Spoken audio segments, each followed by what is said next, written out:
Quality should be best.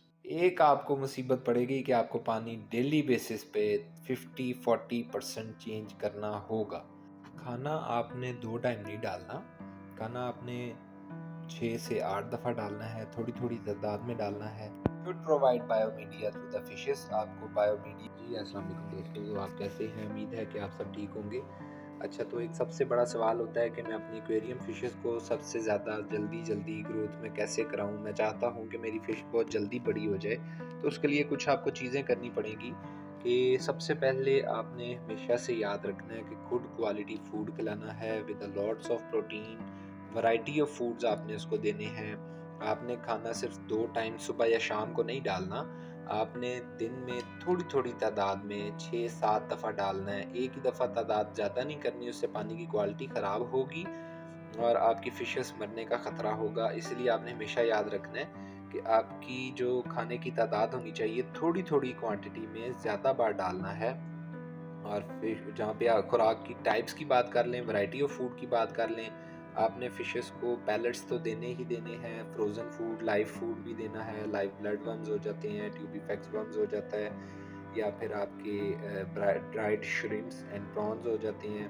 इस तरह आपने मॉस्किटो लार्वाए, अगर छोटी फ़िशेस हैं तो मॉस्किटो लार्वाए भी या कीड़े-मकोड़े भी दे सकते हैं। वर्म्स आपके स्पेशल मिलते हैं।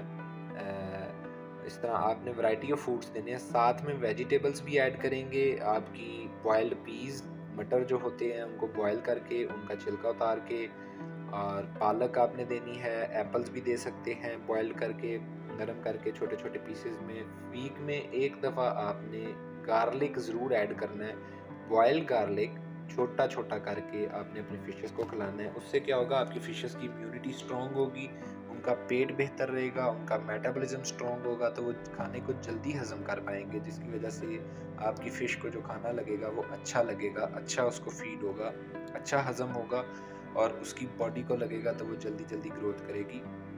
एक बात आपने याद रखनी है कि जो आप पैलेट्स डालते हैं उसमें प्रोटीन की तादाद अच्छी होनी चाहिए। अच्छी क्वालिटी का फूड आपने लेना है। हिकारी का बेस्ट होता है, ऑप्टिमम के भी बहुत अच्छे होते हैं अगर आप इकोनॉमिकल लेना चाहेंगे तो।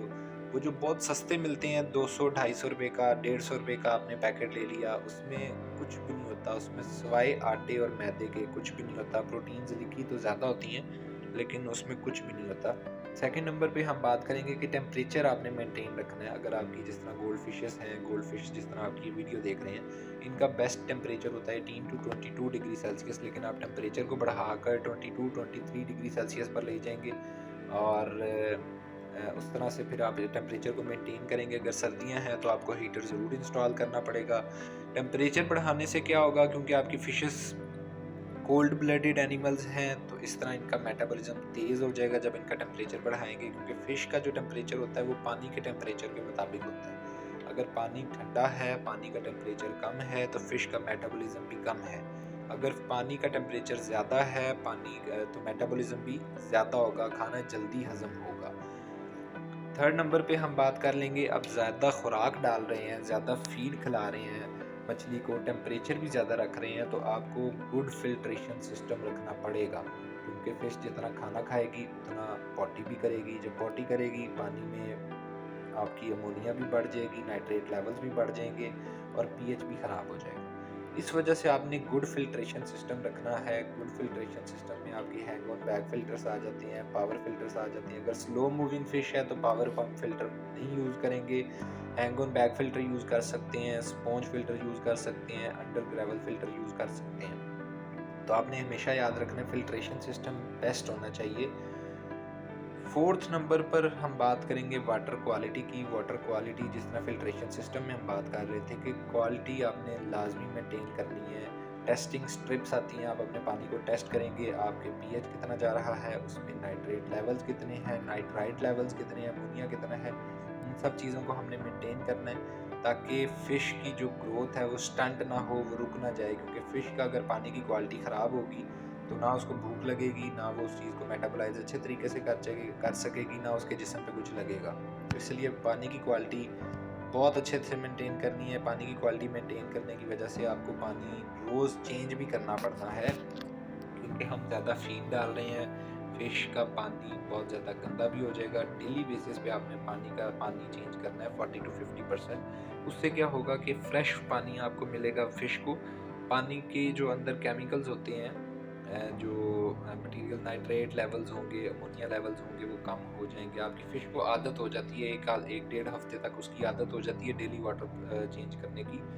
तो आपने पानी हमेशा याद रखना है कि रोज़ डेली बेसिस पे चेंज करना है। अगर आपकी ख्वाहिश है कि आपने पानी चेंज करना, फिशेस को जल्दी-जल्दी ग्रोथ करवानी है, तो ऑब्वियसली आपको पानी चेंज रोज़ करना पड़ेगा। मेहनत तो करनी पड़ेगी भाई, मेहनत करोगे तो ही जाके फिर आपकी फिशेस जल्दी-जल्दी बड़ी होंगी ना। 5th नंबर पे हम बात करेंगे कि बिग टैंक होना चाहिए। आपकी फ़िश, अगर आपके पास फ़िश है, आप उसको छोटा टैंक दे देते हैं और ये सारी चीज़ें करते हैं, लेकिन आपकी फ़िश ग्रोथ नहीं कर पाएगी क्योंकि छोटे टैंक में आपकी फ़िश की ग्रोथ स्टंटेड हो जाती है। आपने फ़िश को खुली जगह देनी है ताकि वो अच्छे तरीके से स्विम कर सके, अच्छे तरीके से घूम फिर सके। घूमने-फिरने से क्या होगा कि उसकी जो फ़िशेज़ हैं, उनका मेटाबॉलिज़्म अच्छा हो जाएगा, उसकी खाना हज़म होगा। जैसे हम थक जाएँ ना, हम खाना खाएँ तो हम वॉक करते हैं, वॉक किस लिए करते हैं? खाना हज़म करने के लिए करते हैं। इसलिए फ़िश को भी हमने हज़म करवाना है खाना, ताकि उसकी बॉडी को लगे और वो जल्दी-जल्दी ग्रोथ हो सके। आपने टैंक का साइज़ भी बड़ा करना है, उसको अच्छा साइज़ टैंक का देना है। Last but not the least, आपने बायो मीडिया ज़रूर ऐड करना है। सेरेमिक रिंग्स मिलते हैं और भी बहुत सारी चीज़ें हैं, जिस तरह अगर आप स्पॉन्ज फ़िल्टर यूज़ करते हैं, उसमें गुड बैक्टीरिया, जो बेनिफिशियल बैक्टीरिया है, वो ऐड ऑन हो जाता है। वो फ़िश की इकोसिस्टम में बहुत हेल्प करता है।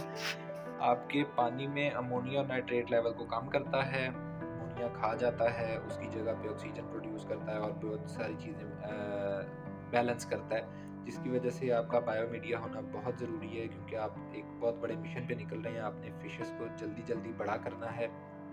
तो इसलिए आपको ये स्टेप सारे फॉलो करने होंगे, तो इंशाल्लाह ज़रूर आपकी फिशेस बहुत जल्दी से ग्रोथ करना शुरू करेंगी। जब आप फिश को टैंक में इंट्रोड्यूस करते हैं नए टैंक में, तो 1 हफ्ता उसकी खुराक भी कम रहती है, क्योंकि वो स्ट्रेस में होती है। फिर वो जब वहाँ पे एक्लिमेट हो जाती है, अपनी जगह को पहचान जाती है और वहाँ पे यूज्ड हो जाती है, फिर वो फिश का ग्रोथ आपको अच्छे तरीके से नज़र आएगा।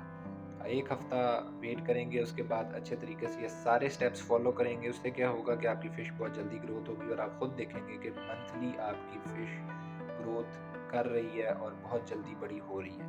वीडियो अच्छी लगी हो तो चैनल को सब्सक्राइब कीजिएगा। कोई सवाल हो तो कमेंट कीजिएगा। मैंने कोई बात गलत कही हो तो वो भी मुझे लाज़मी बताइएगा। Thank you so much. Allah हाफ़िज़।